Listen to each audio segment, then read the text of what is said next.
ನಮಸ್ಕಾರ ವೀಕ್ಷಕರೇ, 30 ನಿಮಿಷ 30 ಸುದ್ದಿಗೆ ಸ್ವಾಗತ. ನಾನು ಚೈತ್ರ ರಾಜ್. ವೀಕ್ಷಕರೇ, ನಾನು ಸ್ಟುಡಿಯೋ ಒಳಗೆ ಬಂದಿದ್ದೀನಿ. ನನ್ನ ಮಾಸ್ಕ್ ಅನ್ನು ರಿಮೂವ್ ಮಾಡ್ತಾ ಇದ್ದೀನಿ. ಅದರ್ವೈಸ್ ಎಲ್ಲ ಟೈಮಲ್ಲೂ ಕೂಡ ಮಾಸ್ಕ್ ಅನ್ನು ಹಾಕೊಂಡಿರ್ತೀನಿ. ಸರ್ಕಾರದ ಎಲ್ಲ ಗೈಡ್ಲೈನ್ಸ್ ತಪ್ಪದೇ ಫಾಲೋ ಮಾಡ್ತಾ ಇದ್ದೀನಿ. ನೀವು ಕೂಡ ತಪ್ಪದೇ ಫಾಲೋ ಮಾಡಿ. ವೆಲ್ ವೀಕ್ಷಕರೇ, ದಿನದಲ್ಲಿ ನಡೆದಂತಹ ಪ್ರಮುಖ ಸುದ್ದಿಗಳನ್ನ ಇದೀಗ ಒಂದೊಂದೇ ಫಟಾಫಟ್ ನೋಡ್ತಾ ಹೋಗೋಣ. ಅಭಿಮಾನಿ ದೇವರುಗಳಿಗೆ ಇಂದು ಅಪ್ಪು ಸಮಾಧಿ ದರ್ಶನಕ್ಕೆ ವ್ಯವಸ್ಥೆ ಕಲ್ಪಿಸಲಾಗಿದೆ. ಬೆಳಗ್ಗೆ 9 ರಿಂದ ಸಂಜೆ 6 ಗಂಟೆವರೆಗೆ ಸಮಾಧಿ ದರ್ಶನಕ್ಕೆ ಅವಕಾಶ ಕಲ್ಪಿಸಲಾಗಿದೆ. ಮುಂಜಾನೆಯಿಂದಲೇ ಪುನೀತ್ ಸಮಾಧಿ ದರ್ಶನ ಪಡೆಯಲು ಜನಸಾಗರವೇ ಹರಿದು ಬರ್ತಾ ಇದೆ. ಸ್ಥಳದಲ್ಲಿ ಯಾವುದೇ ಅಹಿತಕರ ಘಟನೆ ನಡೆಯದಂತೆ ಪೊಲೀಸ್ ಬಿಗಿ ಬಂದೋಬಸ್ತ್ ಮಾಡಲಾಗಿದೆ. ರಾಜ್ಯದ ವಿವಿಧ ಜಿಲ್ಲೆಗಳಿಂದ ಆಗಮಿಸ್ತಾ ಇರೋ ಅಭಿಮಾನಿಗಳು ಸರತಿ ಸಾಲಿನಲ್ಲಿ ನಿಂತು ಅಪ್ಪು ಸಮಾಧಿ ಜೊತೆಗೆ ಅಣ್ಣಾವ್ರ ಪಾರ್ವತಮ್ಮ ಸಮಾಧಿ ದರ್ಶನವನ್ನ ಕೂಡ ಪಡಿತಾ ಇದ್ದಾರೆ. ಅಪ್ಪು ನೆನೆದು ಅಭಿಮಾನಿಗಳು ಕಣ್ಣೀರು ಹಾಕ್ತಿದ್ರು. ನಾವು ಮಧುಗಿರಿಯಿಂದ ಬಂದಿರೋದು. ಅಪ್ಪನ ನೋಡಬೇಕು ಅಂತ ಖುಷಿಯಾಗಿ ಬಂದಿದ್ದೀವಿ. ಅಷ್ಟೊಂದು ಅನುಕೂಲ ಮಾಡೋನೆ ಜನಗಳಿಗೋಸ್ಕರ, ಅದಕ್ಕೋಸ್ಕರ ನೋಡೋಣ ಅಂತ ಬಂದಿದ್ದೀವಿ. 1 ಅವರಿಂದ ಕಾಯ್ಕೊಂಡಿದ್ದು ಅಪ್ಪು ಸರ್ನ ನೋಡ್ಕೊಂಡು ಹೋಗೋಣ ಅಂತಲೇ ಬಂದಿದ್ದೀವಿ. ಇಲ್ಲ, ನಿನ್ನೆ ಮೊನ್ನೆ ಏನು ಬಂದಿಲ್ಲ, ಇವತ್ತೇ ಬಂದಿರೋದು. ಸರ್, ನಾವು ವರ್ಷಕೆರೆಯಿಂದ ಬಂದಿರೋದು. ಕನ್ನಡದಲ್ಲಿ ಏಕೈಕ ನಟ ಪುನೀತ್ ರಾಜ್ಕುಮಾರ್ ಸರ್. ಪುನೀತ್ ರಾಜ್ಕುಮಾರ್ಗೆ ಡಾನ್ಸ್ ಅಂದ್ರೆ ಪಂಚ ಪ್ರಾಣ. ಡಾನ್ಸ್ಗೆ ಅಪ್ಪು ಹೆಚ್ಚು ಫೇಮಸ್. ಅಪ್ಪು ಡಾನ್ಸ್ಗೆ ಅಪಾರ ಫ್ಯಾನ್ಸ್ ಇದ್ದಾರೆ. ಕಂಠೀರವ ಸ್ಟುಡಿಯೋದಲ್ಲಿ ಚಿಕ್ಕ ಮಕ್ಕಳು ಡಾನ್ಸ್ ಮಾಡೋ ಮೂಲಕ ಅಪ್ಪುಗೆ ಶ್ರದ್ಧಾಂಜಲಿ ಸಲ್ಲಿಸಿದ್ದಾರೆ. ಯುವರತ್ನ ಹಾಡಿಗೆ ಹೆಜ್ಜೆ ಹಾಕಿ ಪ್ರೀತಿಯ ಅಪ್ಪುಗೆ ತಮ್ಮ ಪ್ರೀತಿ ತೋರಿಸಿದ್ದಾರೆ. ಕೆಲ ದಿನಗಳ ಹಿಂದೆಯೇ ಈ ಮಕ್ಕಳು ಅಪ್ಪು ಅವರನ್ನ ಭೇಟಿ ಮಾಡಿದ್ರು. ಅಪ್ಪು ಜೊತೆ ಮಾತನಾಡಿ ಫೋಟೋ ಕ್ಲಿಕ್ಕಿಸಿಕೊಂಡಿದ್ರು.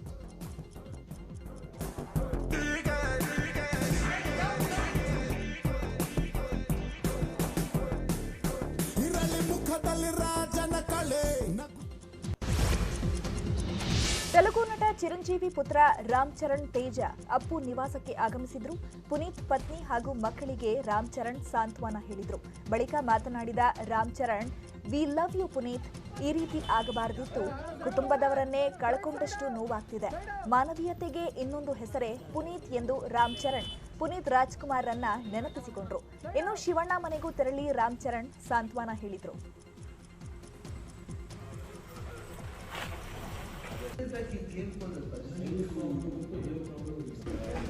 ఎవరికైనా జరిగినా మాకు వి అండర్స్టాండ్, బట్ పునీత్ గారికి జరగడం అనేది I'm not able to digest the fact. మాటలు కూడా రావట్లేదు. We love you Puneeth, wherever you are. Thank you for everything you have done for this industries and everything. We will miss him a lot. Thank you. Sir, మీరు మంచి స్నేహితులు కూడా last time ఎప్పుడు meet అయ్యిండ్రు మీరు? మొన్న wedding అయిందండి. in his house there was a wedding that happened, and ఆ time Shivraj sir ను పునీత్ గారు ఇంటికి వచ్చడం జరిగింది. But anyway, my condolences to all his fans.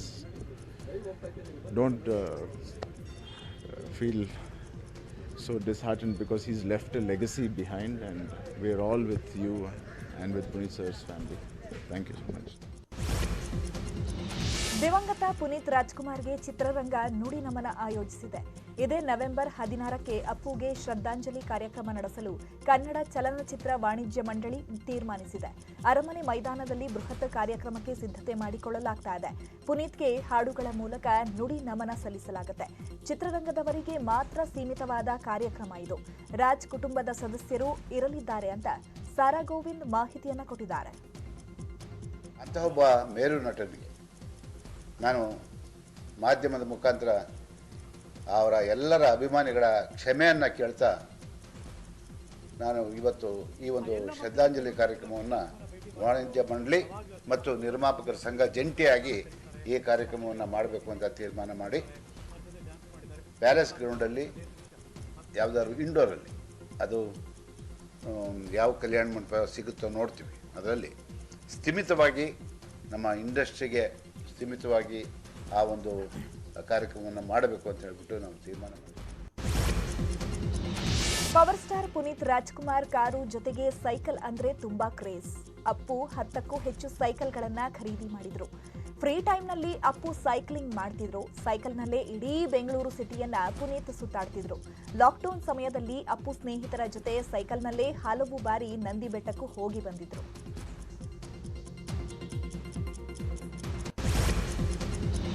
Puneeth Puneeth ಸಮಾಧಿ ನೋಡಲು ಅಭಿಮಾನಿಯೊಬ್ಬ ತುಮಕೂರಿನಿಂದ ಎತ್ತಿನ ಗಾಡಿಯಲ್ಲಿ ಆಗಮಿಸಿದ್ದಾನೆ. ತುಮಕೂರು ಜಿಲ್ಲೆ ಪಾವಗಡ ತಾಲೂಕಿನ ಪೊನ್ನಸಮುದ್ರ ಗ್ರಾಮದ ದಯಾನಂದ್ ಕಟ್ಟ ಅಪ್ಪು ಅಭಿಮಾನಿ. ನಿನ್ನೆ ಬೆಳಗ್ಗೆ ಪೊನ್ನಸಮುದ್ರದಿಂದ ಎತ್ತಿನ ಗಾಡಿಯಲ್ಲಿ ಹೊರಟ ದಯಾನಂದ್ ಇಂದು ಅಪ್ಪು ಸಮಾಧಿಯನ್ನ ತಲುಪಿದ್ದಾರೆ. 4 ಎಕರೆಯಲ್ಲಿ ಕೃಷಿ ಮಾಡುತ್ತಿರುವ ದಯಾನಂದ್ ಪುನೀತ್ ರೈತರಿಗೆ ಮಾಡ್ತಾ ಇದ್ದ ಸಹಾಯದಿಂದ ಪ್ರೇರಣೆಗೊಂಡಿದ್ರು. ಹೀಗಾಗಿ ಎತ್ತಿನ ಗಾಡಿಯಲ್ಲಿ ಸಮಾಧಿ ವೀಕ್ಷಣೆಗೆ ಆಗಮಿಸಿದ್ದಾರೆ. ಬೆಂಗಳೂರಿನ ಪ್ರಮುಖ ರಸ್ತೆಗೆ ಪುನೀತ್ ರಾಜ್ಕುಮಾರ್ ಹೆಸರು ಇಡುವಂತೆ ಕನ್ನಡ ಪರ ಸಂಘಟನೆಗಳು ಒತ್ತಾಯಿಸಿವೆ. ನಗರದ ವೆಸ್ಟ್ ಆಫ್ ಕಾಲ್ ರೋಡ್ ರಸ್ತೆಗೆ ಪುನೀತ್ ಹೆಸರು ಇಡುವಂತೆ ಪಾಲಿಕೆಗೆ ವಿವಿಧ ಸಂಘಟನೆಗಳು ಮನವಿ ಮಾಡಿವೆ. ಸುಮಾರು 8 ಕಿಲೋಮೀಟರ್ ಉದ್ದದ ರಸ್ತೆ ಇದಾಗಿದ್ದು, ಈ ರಸ್ತೆಗೆ ಅಪ್ಪು ಹೆಸರು ಇಡುವಂತೆ ಕನ್ನಡ ಪರ ಹೋರಾಟಗಾರರು ಬಿಬಿಎಂಪಿಗೆ ಮನವಿ ಸಲ್ಲಿಸಿದ್ದಾರೆ. ದಾವಣಗೆರೆ ಜಿಲ್ಲೆಯ ಚನ್ನಗಿರಿ ತಾಲೂಕಿನ ರುದ್ರಾಪುರ ಗ್ರಾಮದಲ್ಲಿ ಅಗಲಿದ ಅಪ್ಪುವಿಗೆ ಹಾಲು ತುಪ್ಪ ಬಿಟ್ಟು ಗ್ರಾಮಸ್ಥರು ರಾತ್ರಿಯಿಡೀ ಭಜನೆ ಮಾಡಿದ್ದಾರೆ. ದಿವಂಗತ ಪುನೀತ್ ರಾಜ್ಕುಮಾರ್ ಆತ್ಮಕ್ಕೆ ಶಾಂತಿ ಸಿಗಲೆಂದು ಗ್ರಾಮಸ್ಥರು ಪ್ರಾರ್ಥನೆ ಮಾಡಿದರು.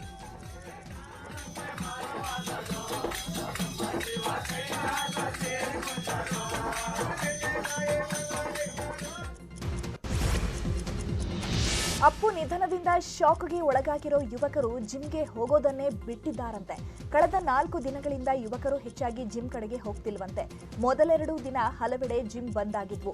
ಇದೀಗ ಜಿಮ್ ಓಪನ್ ಇದ್ರೂ ಹೋಗ್ತಾ ಇಲ್ಲ. ಅಲ್ಲದೆ ಜಿಮ್ಗೆ ಹೋಗದಂತೆ ಮಕ್ಕಳನ್ನ ಪೋಷಕರು ತಡಿತಾ ಇದ್ದಾರೆ. ಔಟ್ಡೋರ್ ಫಿಟ್ನೆಸ್ಗೆ ಆದ್ಯತೆ ಕೊಡುವಂತೆ ಸಲಹೆಯನ್ನ ನೀಡುತ್ತಿದ್ದಾರಂತೆ. ಪುನೀತ್ ರಾಜ್ಕುಮಾರ್ ಸರ್ ಅವರು ಮೊನ್ನೆ ತೀರ್ಕೊಂಡಿದ್ದಾರೆ. ಬಟ್ ಆದರೆ ಅದು ಹಾರ್ಟ್ ಅಟ್ಯಾಕ್ ಅಂತಾರೆ, ಕಾರ್ಡಿಯಾಕ್ ಅರೆಸ್ಟ್ ಅಂತಾರೆ. ಎಕ್ಸಾಕ್ಟ್ಲಿ ಏನಂತ ಗೊತ್ತಾಯ್ತಿಲ್ಲ. ಬಟ್ ಆದರೆ ಏನಂತ ಪ್ಯಾನಿಕ್ ಆಯ್ತಿದ್ದಾರೆ ಜಿಮ್ ಮೇಟ್ಸು, ನಮ್ಮ ಪಾರ್ಟ್ನರ್ಸು, ಆಮೇಲೆ ನಮ್ಮ ಫ್ರೆಂಡ್ಸ್ ಎಲ್ಲ ಏನಂತಿದ್ದಾರೆ ಅಂದರೆ, ಸರ್ ಈ ಥರ ಪುನೀತ್ ರಾಜ್ಕುಮಾರ್ ಸರು ಜಿಮ್ಮಿಗೆ ಹೋಗಿ ಅವ್ರಿಗೆ ಆ ಥರ ಆಯಿತು ಅಂತ ಹೇಳ್ತಿದ್ದಾರೆ. ಈ ಥರ ಸಮಯದಲ್ಲಿ ಜಾಸ್ತಿ ಯಾರೂ ಬರ್ತಿಲ್ಲ ಜಿಮ್ಮಿಗೆ. ಸೊ ಈ ಥರ ಸಿಚುವೇಶನಲ್ಲಿ ಈ ಕಾರಣ ಒಂದು ರೀಸನ್ ಇಟ್ಕೊಂಡು ಯಾರೂ ಬರ್ತಿಲ್ಲ ಜಿಮ್ಮಿಗೆ. ಬೆಳಿಗ್ಗೆ ಬ್ಯಾಚಲ್ಲಿ ಬರೀ 4 ಜನ ಬಂದಿದ್ರು. ಮತ್ತು ಈಗ ಸಂಜೆ ಬ್ಯಾಚಲ್ಲಿ ಏನೊಂದು 10 ಜನ 15 ಜನ ಬಂದಿದ್ರು. ಯಾಕೆ ಬಂದಿಲ್ಲ ಅಂತ ನಾವು ಫೋನ್ ಮಾಡಿದ್ರೆ, ನಮ್ಮ ತಾಯಿ ಕಳಿಸ್ತಾ ಇಲ್ಲ, ನನ್ನ ವೈಫ್ ಕಳಿಸ್ತಾ ಇಲ್ಲ, ನನ್ನ ಸಿಸ್ಟರ್ ಕಳಿಸ್ತಾ ಇಲ್ಲ, ಹೋಗ್ಬೇಡ ಅಂತ ಹೇಳ್ತಾ ಇದ್ದಾರೆ, ಫ್ರೆಂಡ್ಸ್ ಎಲ್ಲ ಎದುರಿಸ್ತಾ ಇದ್ದಾರೆ. ಸೊ ಹಂಗಾಗಿ ನನಗೆ ಯಾರೂ ಬಿಡ್ತಾ ಇಲ್ಲ ಹೋಗೋದಕ್ಕೆ. ಮತ್ತು ಎಕ್ಸಾಕ್ಟ್ ರೀಸನ್ ಕೂಡ ಗೊತ್ತಿಲ್ಲ. ನನ್ನಲ್ಲೂ ಸ್ವಲ್ಪ ಭಯ ಕಾಡ್ತಾ ಇದೆ. ಸೊ ಅದಕ್ಕೆ ನಾನು ನಟ ಪುನೀತ್ ಅಕಾಲಿಕ ನಿಧನ ರಾಜ್ಯದ ಜನರನ್ನು ಇನ್ನಿಲ್ಲದಂತೆ ಕಾಡ್ತಾ ಇದೆ. ಅದರಲ್ಲೂ ಅಪ್ಪು ಅಭಿಮಾನಿಗಳನ್ನ ಕಂಗೆಡಿಸಿದೆ. ಅಪ್ಪು ಅಗಲಿಕೆಗೆ ಮನನೊಂದು ಆನೇಕಲ್ನ ಶಾನಭೋಗನಹಳ್ಳಿ ನಿವಾಸಿ ರಾಜೇಂದ್ರ ಆತ್ಮಹತ್ಯೆಗೆ ಶರಣಾಗಿದ್ದಾರೆ. ಟಿವಿಯಲ್ಲಿ ಅಪ್ಪು ಅಂತ್ಯಕ್ರಿಯೆ ವೀಕ್ಷಿಸುತ್ತಾ ಗೋಳಾಡಿದ್ದ. ತನ್ನ ಕಣ್ಣು ದಾನ ಮಾಡುವಂತೆ ಪದೇ ಪದೇ ಹೇಳಿದ್ದ. ಅಕ್ಟೋಬರ್ 31ರಂದು ಸಂಜೆ ನೇಣು ಬಿಗಿದುಕೊಂಡು ಆತ್ಮಹತ್ಯೆಗೆ ಶರಣಾಗಿದ್ದಾನೆ. ಅಪ್ಪು ಅಭಿಮಾನಿ ರಾಜೇಂದ್ರ ಆಸೆಯನ್ನ ಕುಟುಂಬಸ್ಥರು ಕಣ್ಣುಗಳನ್ನ ದಾನ ಮಾಡಿದ್ದಾರೆ. ನಾರಾಯಣ ನೇತ್ರಾಲಯದ ರಾಜ್ಕುಮಾರ್ ಐ ಬ್ಯಾಂಕ್ಗೆ ಕಣ್ಣುಗಳನ್ನ ನೀಡಿದ್ದಾರೆ. ತುಮಕೂರಿನಲ್ಲಿ ಇಬ್ಬರು ಅಪ್ಪು ಅಭಿಮಾನಿಗಳು ಸಾವನ್ನಪ್ಪಿದ್ದಾರೆ. ಹಿರೇಹಳ್ಳಿಯಲ್ಲಿ 32 ವರ್ಷದ ಅಪ್ಪು ಶ್ರೀನಿವಾಸ್ ಹೃದಯಾಘಾತದಿಂದ ಅಸುನೀಗಿದ್ದಾರೆ. 2 ದಿನಗಳ ಕಾಲ ಅಪ್ಪು ಶ್ರೀನಿವಾಸ್ ಪುನೀತ್ ಅಂತಿಮ ದರ್ಶನವನ್ನ ಪಡ್ಕೊಂಡಿದ್ರು. ಅಂತಿಮ ದರ್ಶನ ಪಡೆದು ಮನೆಗೆ ಮರಳಿದಾಗ ಎದೆ ನೋವು ಕಾಣಿಸಿಕೊಂಡಿದೆ. ಜಿಲ್ಲಾಸ್ಪತ್ರೆಗೆ ದಾಖಲಿಸಿದ್ರು. ಚಿಕಿತ್ಸೆ ಫಲಿಸದೆ ಮೃತಪಟ್ಟಿದ್ದಾರೆ. ನಿನ್ನೆ ಹೆಬ್ಬೂರಿನಲ್ಲಿ ಭರತ್ ಎಂಬ ಅಭಿಮಾನಿ ಆತ್ಮಹತ್ಯೆಗೆ ಶರಣಾಗಿದ್ರು. ಇನ್ನು ದಾವಣಗೆರೆಯ ವಿಜಯನಗರ ಬಡಾವಣೆಯಲ್ಲಿ 25 ವರ್ಷದ ಸಿ ಕುಮಾರ್ ಅಪ್ಪು ಅಭಿಮಾನಿ ಆತ್ಮಹತ್ಯೆಗೆ ಶರಣಾಗಿದ್ದಾನೆ. ಉಪಚುನಾವಣೆಯಲ್ಲಿ ಬಿಜೆಪಿ ಒಂದ್ ಕಡೆ ಗೆದ್ರೆ ಮತ್ತೊಂದ್ ಕಡೆ ಸೋಲನ್ನಪ್ಪಿದೆ. ಸೋಲಿನ ಬಗ್ಗೆ ಆತ್ಮಾವಲೋಕನ ಮಾಡ್ಕೋತೇವೆ ಅಂತ ಸಿಎಂ ಬೊಮ್ಮಾಯಿ ಹೇಳಿದ್ರು. ಈ ಫಲಿತಾಂಶ ಸರ್ಕಾರದ ಮೇಲೆ ಯಾವ ಪರಿಣಾಮವೂ ಬೀರಲ್ಲ, ಮುಂದಿನ ಚುನಾವಣೆಯ ದಿಕ್ಸೂಚಿಯೂ ಅಲ್ಲ ಅಂತ ಸಿಎಂ ಮಾಹಿತಿಯನ್ನು ಕೊಟ್ಟಿದ್ದಾರೆ. ಅಲ್ಲ, ಸಹಜವಾಗಿ ವಿರೋಧ ಪಕ್ಷದವ್ರು ಹಂಗೆ ಹೇಳ್ಬೇಕಲ್ವಾ. ಈಗ ಸಿಂದಗಿದು ಯಾವ ದಿಕ್ಸೂಚಿ ಅಂತೆ? ಸಿಂದಗಿದು 31,000 ಲೀಡ್ನಿಂದ ಸೋತಿದ್ದಾರೆ. ಸೊ ಅಲ್ಲಿಂದನೂ ಆರಂಭ ಆಗುತ್ತೆ. ಎಷ್ಟು ದೊಡ್ಡ ಮಾರ್ಜಿನಿಂದ ಸೋತಿದ್ದಾರೆ ಅನ್ನೋದನ್ನು ಅವರು ನೋಡಿಕೊಂಡ್ರೆ ಅದು ದಿಕ್ಸೂಚಿ ಅಂತ ಹೇಳ್ಬೋದಲ್ಲ. ಅದರಿಂದ ಹಿಂದೆ ಅವರು ನಂಜನಗೂಡು ಮತ್ತು ಗುಂಡ್ಲುಪೇಟೆ ಗೆದ್ದಿದ್ರು. ಅದಾದ ಒಂದು ವರ್ಷದಲ್ಲಿ ಸೋತರು. ಅವೆರಡನ್ನೂ ಸೋತರು, ರಾಜ್ಯವನ್ನು ಸೋತರು. ಹೀಗಾಗಿ ಒಂದು ಚುನಾವಣೆ ಅಲ್ಲಿರುವ ಹಲವಾರು ಸ್ಥಳೀಯ ಕಾರಣಗಳಿಂದ ಆಗಿರ್ತದೆ. ಇದು ರಾಜ್ಯ ಮಟ್ಟದ ಚುನಾವಣೆಗೆ ಹೋಲಿಕೆ ಮಾಡುವಂಥದ್ದು ಸರಿಯಲ್ಲ. ಬೆಂಗಳೂರಲ್ಲಿ ದೀಪಾವಳಿ ಹಬ್ಬದ ಖರೀದಿ ಭರಾಟೆ ಜೋರಾಗಿದೆ. ಕೆಆರ್ ಮಾರುಕಟ್ಟೆಯಲ್ಲಿ ಹೂವು ಹಣ್ಣು ಖರೀದಿಗೆ ಜನ ಮುಗಿಬಿದ್ದಿದ್ರು. ಈ ವೇಳೆ ಶಾರೀರಿಕ ಅಂತರ ಇಲ್ಲ, ಕೊರೋನಾ ರೂಲ್ಸ್ಗಳನ್ನೇ ಗಾಳಿಗೆ ತೂರಿದ್ರು. ಇನ್ನು ದೀಪಾವಳಿ ಹಬ್ಬಕ್ಕೆ ಹೂವು ಹಣ್ಣುಗಳು ದುಬಾರಿಯಾಗಿವೆ. ಕೆಜಿ ಮಲ್ಲಿಗೆ ಹೂವು 1800 ರೂಪಾಯಿವಿದ್ರೆ ಕನಕಾಂಬರ ಹೂವು 1600 ರೂಪಾಯಿ ಆಗಿದೆ. ಇನ್ನು ಸೇವಂತಿ ಕೆಜಿಗೆ 300 ರೂಪಾಯಿ, ಗುಲಾಬಿ ಹೂವು 300 ರೂಪಾಯಿ, ಬಾಳೆಕಂದು ಜೋಡಿ 200 ರೂಪಾಯಿ ಇದ್ದು ಬೆಲೆಗಳ ಏರಿಕೆಗೆ ಜನರು ಬೇಸರವನ್ನ ವ್ಯಕ್ತಪಡಿಸುತ್ತಿದ್ದಾರೆ. ಬೆಳಕಿನ ಹಬ್ಬ ದೀಪಾವಳಿಗೆ ಪಟಾಕಿ ಸಿಡಿಸುವುದು ಸಾಮಾನ್ಯ. ಆದರೆ ಬೆಂಗಳೂರಿನ ಹಲವೆಡೆ ಸುರಕ್ಷತೆ ಇಲ್ಲದೆ ಪಟಾಕಿ ಮಾರಾಟ ಮಾಡಲಾಗ್ತಾ ಇದೆ. ಹೊಸೂರು ಮುಖ್ಯ ರಸ್ತೆಗೆ ಹೊಂದಿಕೊಂಡಿರೋ ಪಟಾಕಿ ಮಳಿಗೆಗಳಲ್ಲಿ ಸುರಕ್ಷತೆ ಇಲ್ಲದಂತಾಗಿದೆ. ಒಂದಕ್ಕೊಂದು ಮಳಿಗೆಗಳು ಹೊಂದಿಕೊಂಡಿವೆ. ಪಟಾಕಿ ಮಳಿಗೆ ನಡುವೆ ಸಾಕಷ್ಟು ಅಂತರವಿರಬೇಕು. ಆದರೆ ಇದ್ಯಾವುದೂ ಇಲ್ಲ. ಅಲ್ಲದೆ ಪರವಾನಗಿ ಇಲ್ಲದೆ ಕೆಲವು ಮಳಿಗೆಗಳಲ್ಲಿ ಪಟಾಕಿ ಮಾರಾಟ ಮಾಡಲಾಗ್ತಾ ಇದೆ. ಅಧಿಕಾರಿಗಳು ಕಂಡು ಕಾಣದಂತೆ ಸುಮ್ಮನಾಗಿದ್ದಾರೆ ಅಂತ ಜನರು ತಮ್ಮ ಆಕ್ರೋಶವನ್ನ ವ್ಯಕ್ತಪಡಿಸ್ತಾ ಇದ್ದಾರೆ. ಗದಗ ಜಿಲ್ಲೆಯ ಎಪಿಎಂಸಿ ಮಾರುಕಟ್ಟೆಯಲ್ಲೂ ದೀಪಾವಳಿ ಹಬ್ಬಕ್ಕೆ ಹೂವು ಖರೀದಿಗೆ ಜನರು ಮುಗಿಬಿದ್ದಿದ್ರು. ಹೂವು ಖರೀದಿಯ ಭರಾಟೆಯಲ್ಲಿ ಜನರು ಕೊರೋನಾವನ್ನೇ ಮರೆತಿದ್ರು. ಸಾಮಾಜಿಕ ಅಂತರವಿಲ್ಲದೆ ಮಾಸ್ಕ್ ಧರಿಸದೆ ವ್ಯಾಪಾರಸ್ಥರು ಹೂವು ಮಾರಾಟ ಮಾಡುತ್ತಿದ್ರು. ರಾಜ್ಯಾದ್ಯಂತ 2 ದಿನ ಭಾರೀ ಮಳೆಯಾಗಲಿದೆ ಅಂತ ಹವಾಮಾನ ಇಲಾಖೆಯಿಂದ ಮುನ್ಸೂಚನೆ ಕೊಟ್ಟಿದೆ. ಈಗಾಗಲೇ ರಾಜ್ಯದ ಹಲವು ಜಿಲ್ಲೆಗಳಲ್ಲಿ ಬೆಳಗ್ಗೆಯಿಂದಲೇ ಮೋಡ ಕವಿದ ವಾತಾವರಣವಿದ್ದು, ನಾಳೆ ನಾಡಿದ್ದು ಬೆಂಗಳೂರಿನ ಸುತ್ತಮುತ್ತ ಭಾರೀ ಮಳೆಯಾಗುವ ಸಾಧ್ಯತೆ ಇದೆ. ಬೆಂಗಳೂರು ಅಷ್ಟೇ ಅಲ್ಲದೆ ಮೈಸೂರು, ಕೊಡಗು, ಶಿವಮೊಗ್ಗ, ಕರಾವಳಿ ಜಿಲ್ಲೆಗಳಾದ ದಕ್ಷಿಣ ಕನ್ನಡ, ಉಡುಪಿ, ಉತ್ತರ ಕನ್ನಡದಲ್ಲೂ ಭಾರೀ ಮಳೆ ಬರೋ ನಿರೀಕ್ಷೆ ಇದೆ ಅಂತ ಹವಾಮಾನ ಇಲಾಖೆ ಮುನ್ಸೂಚನೆ ನೀಡಿದೆ. ದೀಪಾವಳಿ ಬಳಿಕ ಬೆಂಗಳೂರಿಗರಿಗೆ ಸಿಹಿ ಸುದ್ದಿ ಸಿಗಲಿದೆ. ನವೆಂಬರ್ 8ರ ಬಳಿಕ ಸಿಲಿಕಾನ್ ಸಿಟಿಯಲ್ಲಿ ನೈಟ್ ಕರ್ಫ್ಯೂ ತೆರವುಗೊಳಿಸೋ ಸಾಧ್ಯತೆ ಇದೆ. ನೈಟ್ ಕರ್ಫ್ಯೂ ತೆರವಿನಿಂದ ಯಾವುದೇ ಸಮಸ್ಯೆ ಇಲ್ಲ ಅಂತ ಕೋವಿಡ್ ತಾಂತ್ರಿಕ ಸಲಹಾ ಸಮಿತಿ ಸದಸ್ಯರು ಹೇಳಿದ್ದಾರಂತೆ. ಹೀಗಾಗಿ ಆರೋಗ್ಯ ಇಲಾಖೆ ನೈಟ್ ಕರ್ಫ್ಯೂ ತೆರವು ಬಗ್ಗೆ ಬಿಬಿಎಂಪಿ ವಿಪತ್ತು ನಿರ್ವಹಣಾ ವರದಿ ಕೇಳಿದೆ. ರಾತ್ರಿ ಸಂಚಾರಕ್ಕೆ ಮುಕ್ತ ಮಾಡಲು ಬಿಬಿಎಂಪಿ ಗ್ರೀನ್ ಸಿಗ್ನಲ್ ಕೊಟ್ಟಿದೆ. ಹಾಸನದ ಅಧಿದೇವತೆ ಹಾಸನಾಂಬೆ ದರ್ಶನಕ್ಕೆ ಇನ್ನು 2 ದಿನಗಳಷ್ಟೇ ಬಾಕಿ. ದೇವಿಯ ದರ್ಶನ ಪಡೆಯಲು ಭಕ್ತ ಸಾಗರವೇ ಹರಿದು ಬರ್ತಿದೆ. ವರ್ಷಕ್ಕೊಮ್ಮೆ ಮಾತ್ರ ಹಾಸನಾಂಬೆ ದೇವಿಯ ಭಕ್ತರಿಗೆ ದರ್ಶನವನ್ನ ಕೊಡ್ತಾಳೆ. ಬಿವೈ ವಿಜಯೇಂದ್ರ ಹಾಗೂ ವಿಧಾನ ಪರಿಷತ್ ಉಪಸಭಾಪತಿ ಪ್ರಾಣೇಶ್ ಸೇರಿದಂತೆ ಹಲವು ಗಣ್ಯರು ಹಾಸನಾಂಬೆ ದರ್ಶನವನ್ನ ಪಡೆದಿದ್ದಾರೆ. ಬಸವರಾಜ ಬೊಮ್ಮಾಯಿ ಸಿಎಂ ಹುದ್ದೆಗೇರಿ ನಾಳೆ ಸರ್ಕಾರಕ್ಕೆ 100 ದಿನ ಪೂರೈಸಲಿದೆ. ಈ ಹಿನ್ನೆಲೆ 100 ದಿನಗಳಲ್ಲಿನ ಕೆಲಸ ಕಾರ್ಯ ಹಾಗೂ ಜಾರಿಗೆ ತಂದ ಯೋಜನೆಯನ್ನ ರಾಜ್ಯದ ಜನತೆ ಮುಂದಿಡಲು ಸಿಎಂ ನಿರ್ಧರಿಸಿದ್ದಾರೆ. ಸರ್ಕಾರದ ಕೆಲಸ ಹಾಗೂ ನೂತನ ಯೋಜನೆ ಬಗ್ಗೆ ಸಿಎಂ ಬಸವರಾಜ ಬೊಮ್ಮಾಯಿ ಇದೇ 11ರಂದು ಪುಸ್ತಕ ಬಿಡುಗಡೆ ಮಾಡುವ ಸಾಧ್ಯತೆ ಇದೆ. ಈ ಕುರಿತು ಮಾತನಾಡಿರೋ ಸಿಎಂ 100 ದಿನ ಅನ್ನೋದು ವಿಶೇಷ ಅಲ್ಲ, 100 ದಿನಗಳಲ್ಲಿ ಏನ್ ಮಾಡಿದ್ದೀವಿ ಅನ್ನೋದು ಮುಖ್ಯ ಅಂತ ಹೇಳಿದ್ರು. 100 ದಿನ ಆಗುತ್ತೆ ನಾಳೆಗೆ. 100 ದಿನ ಇದು ವಿಶೇಷ ಅಲ್ಲ, ಆದರೆ 100 ದಿನದಲ್ಲಿ ಏನು ಮಾಡಿದ್ದೀವಿ ಅನ್ನೋದು. ಮೈಸೂರಿನಲ್ಲಿ ಧಾರಾಕಾರ ಮಳೆಯಿಂದಾಗಿ ಚಾಮುಂಡಿ ಬೆಟ್ಟದಲ್ಲಿ ಮತ್ತೆ ಭೂಕುಸಿತವಾಗಿದೆ. ನಂದಿ ಬೆಟ್ಟದ ಮಾರ್ಗದಲ್ಲಿ ಭೂಕುಸಿತ ಉಂಟಾಗಿದೆ. ಮೊದಲು ಕುಸಿದಿದ್ದ ಜಾಗದಲ್ಲೇ ಮತ್ತೆ ಭೂಮಿ ಬಿರುಕು ಬಿಟ್ಟಿದೆ. ಒಂದ್ ಕಡೆ ತಡೆಗೋಡೆ ವಾಲಿದ್ದಂತೆ ಕಾಣುತ್ತಿದೆ. ಮುನ್ನೆಚ್ಚರಿಕೆ ಕ್ರಮವಾಗಿ ಪೊಲೀಸರು ನಂದಿ ಬೆಟ್ಟಕ್ಕೆ ಸಂಪರ್ಕ ಕಲ್ಪಿಸುವ ರಸ್ತೆ ಬಂದ್ ಮಾಡಿದ್ದಾರೆ. ಪ್ರವಾಸಿಗರು ಹಾಗೂ ಭಕ್ತರು ಆ ರಸ್ತೆಯಲ್ಲಿ ಸಂಚರಿಸದಂತೆ ಜಿಲ್ಲಾಡಳಿತ ಸೂಚನೆಯನ್ನ ಕೊಟ್ಟಿದೆ.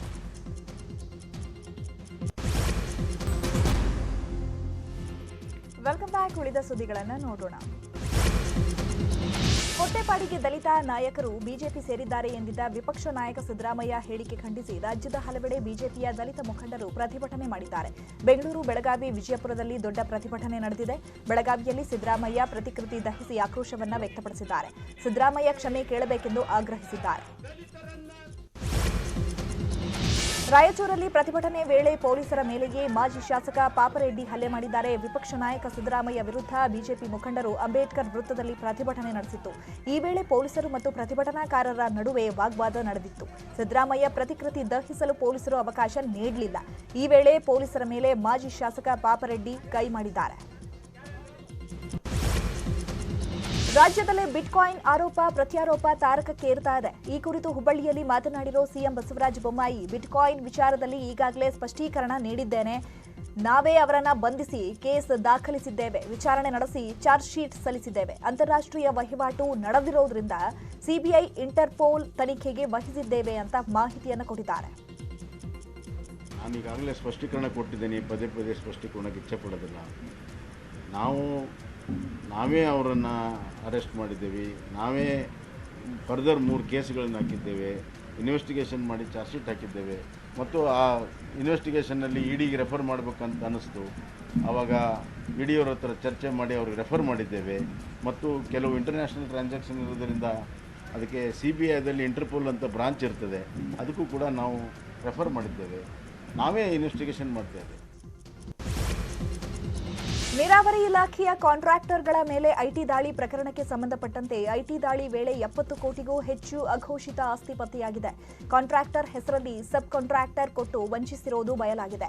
ಅಲ್ಲದೆ ದಾಳಿ ವೇಳೆ ಬೋಗಸ್ ಬಿಲ್ಗಳು, ಎಲೆಕ್ಟ್ರಾನಿಕ್ ಡಿವೈಸ್ಗಳು ಪತ್ತೆಯಾಗಿವೆ. ಅಲ್ಲದೆ ಪ್ರಾಜೆಕ್ಟ್ ನಿರ್ಮಾಣದ ವೇಳೆ ನಕಲಿ ಬಿಲ್ ತೋರಿಸಿ ಕಬ್ಬಿಣ ಸೇರಿದಂತೆ ಹಲವು ಸಾಮಗ್ರಿಗಳನ್ನು ಖರೀದಿ ಮಾಡಿರುವುದು ಬೆಳಕಿಗೆ ಬಂದಿದೆ.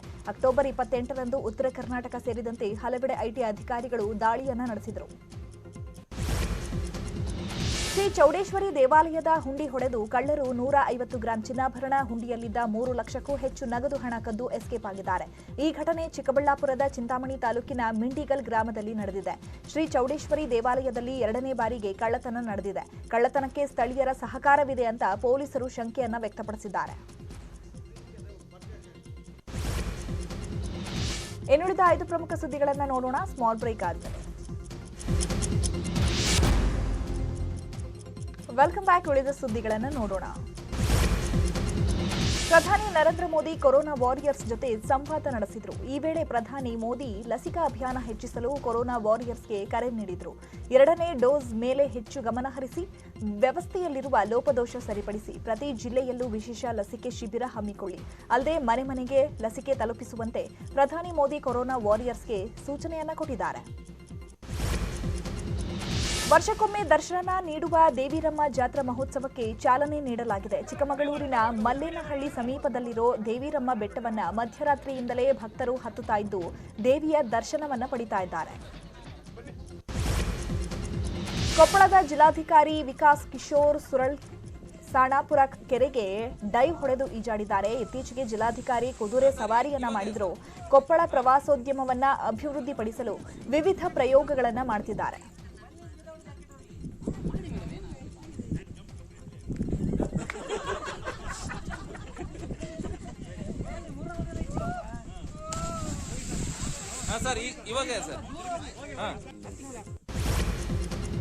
ದೀಪಾವಳಿ ಹಿನ್ನೆಲೆಯಲ್ಲಿ ಉತ್ತರ ಪ್ರದೇಶದ ಅಯೋಧ್ಯೆಯಲ್ಲಿ ಅದ್ಧೂರಿ ದೀಪೋತ್ಸವಕ್ಕೆ ಚಾಲನೆ ನೀಡಲಾಗಿದೆ.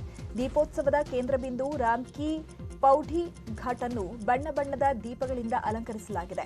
ನರಕ ಚತುರ್ದಶಿ ದಿನ ಇಲ್ಲಿ 9 ಲಕ್ಷ ಮಣಿಯ ದೀಪಗಳನ್ನು ಬೆಳಗಿಸಿ ಗಿನ್ನಿಸ್ ದಾಖಲೆ ನಿರ್ಮಿಸಲು ನಿರ್ಧರಿಸಲಾಗಿದೆ. ಇದಕ್ಕೆಂದೇ 12,000 ಸ್ವಯಂ ಪ್ರೇರಿತರನ್ನು ನಿಯೋಜಿಸಲಾಗಿದೆ. ಉಳಿದ 32 ಘಾಟ್ಗಳು ದೀಪಗಳಿಂದ ಅಲಂಕೃತವಾಗಿದೆ. ದಕ್ಷಿಣ ಭಾರತದ ಪ್ರತಿಷ್ಠಿತ ಶಿಕ್ಷಣ ಸಂಸ್ಥೆಯಲ್ಲಿ ಒಂದಾದ ರೇವಾ ವಿಶ್ವವಿದ್ಯಾಲಯದ ಕ್ಯಾಂಪಸ್ನಲ್ಲಿ ದೀಪಾವಳಿ ಮೊದಲು ಅಂತರ್ಶಾಲಾ ದಾಂಡಿಯಾ ಸಾಂಸ್ಕೃತಿಕ ಜಾನಪದ ಹಬ್ಬವನ್ನು ಆಚರಿಸಲಾಯಿತು. ಕಾರ್ಯಕ್ರಮದಲ್ಲಿ ವಿದ್ಯಾರ್ಥಿಗಳು ಮತ್ತು ಅಧ್ಯಾಪಕರು ಸೇರಿದಂತೆ 200ಕ್ಕೂ ಹೆಚ್ಚು ಸದಸ್ಯರು ನೃತ್ಯೋತ್ಸವದಲ್ಲಿ ಭಾಗಿಯಾಗಿದ್ದರು. ಕಾರ್ಯಕ್ರಮದಲ್ಲಿ ಕೋವಿಡ್ ನಿಯಮಗಳನ್ನು ಪಾಲಿಸಲಾಯಿತು. ಇನ್ನು ವಿದ್ಯಾರ್ಥಿಗಳು ಕ್ಯಾಂಪಸ್ನಾದ್ಯಂತ ದೀಪಗಳನ್ನು ಬೆಳಗಿಸಿ ದೀಪಾವಳಿ ಹಬ್ಬವನ್ನು ಆಚರಣೆ ಮಾಡಿದರು.